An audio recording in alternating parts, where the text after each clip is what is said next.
student writer did that led you to like pick this score, and then like really checking in like to see if that evidence actually supports what they're saying, and like being able to have a conversation around like, well, you said it's 2 because of this, this, and this, but this person's saying it's a 3 because of this, this, and this. So like, who's actually like closer to like what it actually is, and like having the kids like evaluate each other's arguments like based off the evidence, instead of just kind of like surface level talking about the evidence, like really digging into like what makes like a piece of evidence strong or not strong to like support the claim that they're making. That sounds like a great solution. I'm gonna hand you this is the handout that you gave me. Why don't you just like go ahead and make those revisions right now so that when you execute this in the afternoon, you'll be ready to go. Cool.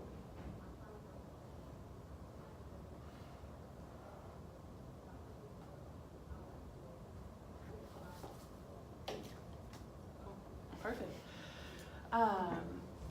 Katie, I'm gonna ask you a few more probing questions then to how to like really push for 100% like being able to do that evaluation. So you said majority of my students in this setting were able to kind of like explain why. You said just a small handful were not. When you watched this video that I took of you, how did you like structure most of your classroom? Was it whole group, small group, partners, independent?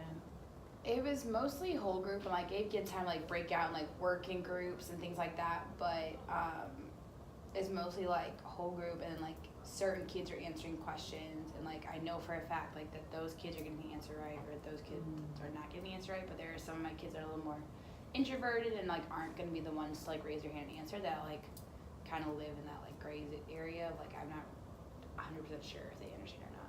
What does that make you think then, Katie, about like how you might want to continue to like shift structures or fluctuate the structure? I think it makes me think that like doing things like whole group, or like having the kids like if they're doing independent work, like using like building in time for like a turn and talk, so like allow them to like share their answer with somebody else, and then like if it's like a small group or partners, like especially with that class because it's a smaller class size, like I can literally call on each partner group to share like we thought it was a 2, we thought it was 3, we thought it was like whatever, and be able to like check that way. I'm also thinking too like being able to say like raise your hand if you think it's a 1, like raise your hand if you think it's a 2, and then being able to like check in that way, so then I can see like if kids are saying it's a 0 but it's actually like, and let's say that's like a 3, like there's a disconnect there that like I can address like more quickly than only relying on like the 2 or 3 kids in that class who are always raising their hands and sharing out. Like I can just like find ways to check in with the whole group. Katie, I heard you say 2 really strong things about how you're going to be able to like shift check for understanding to get into that dramatic growth and get that 80% mastery. The first thing I heard you say was like, I want to put them in partners, which you're already doing and to some degree, but then you said when we come back, actually I don't want to have volunteers, I want it to be no opt-out. So whether that's cold call or literally every group goes, that's one strategy. Then I heard you say another strategy that was like revolved around then when other folks hear what other folks are saying is like actually make another group respond to that. If you do that, Katie, what will the impact be on student outcomes? I think being able to like pinpoint like which groups are struggling, which groups are being successful, I'll be able to like address those misconceptions like in the moment instead of like dealing with those misconceptions like after I grade an exit ticket. So then like if we're able to like fix those misunderstandings before the exit ticket, then their achievement on exit tickets, like that score should go up quite a bit, because like that's the actual like process of learning is like addressing those mistakes real time and then fixing them, and then them learning from that and then being able to apply it the next time they do it.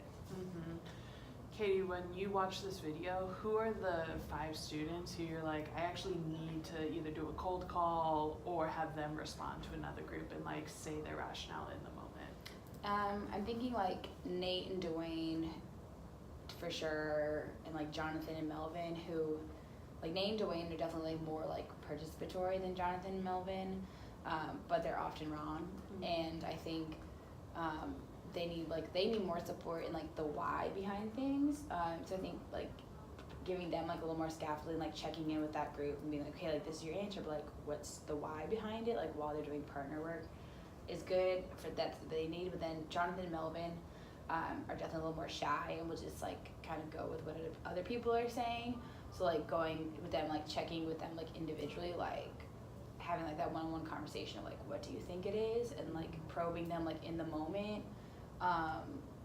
because they're not the type to speak up in class. So if I don't go to them one-on-one to check in, like, or at least like see what they're running on their paper, I might not know that they don't understand unless I make the effort to check in on them. I'm gonna kind of take us back a second, Katie, because basically you have named quite a few things that you want to shift.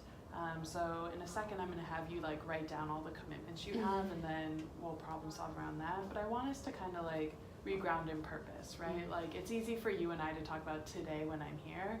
When I'm not here in the future, sometimes like we have to consider what does self-accountability look like.